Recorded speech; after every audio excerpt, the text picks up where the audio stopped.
disse, rapaz, tu canta muito, tá na hora de cantar na cadeia. Chegou lá, me empurrou, eu tinha um violão muito doido, assim, aí lá dentro ele falou assim pra mim, assim... Qual é? Qual é? Eita nessa.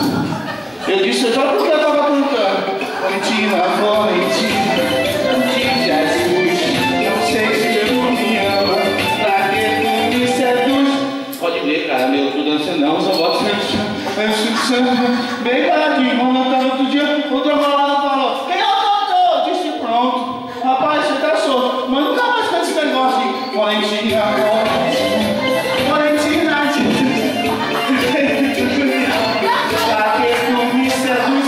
Graças a Deus, esse dia eu nunca mais vou cantar esse negócio de Valentina, Valentina, Valentina de Jesus. Não sei se tu me ama, pra que tu me seduz. Chega esse negócio de Valentina, Valentina, Valentina de Jesus. Não sei se tu me ama, pra que tu me seduz. Você nunca fez essa música pra você? Eu fiz esse negócio de Valentina, Valentina, Valentina de Jesus. Não sei se tu me ama, pra que tu me seduz. Eu não canto mais esse negócio de Valentina, Valentina, Valentina de Jesus. Não sei se tu me ama, pra que tu me seduz. Agora eu já parei com esse negócio de Valentina, Valentina, Valentina de Jesus.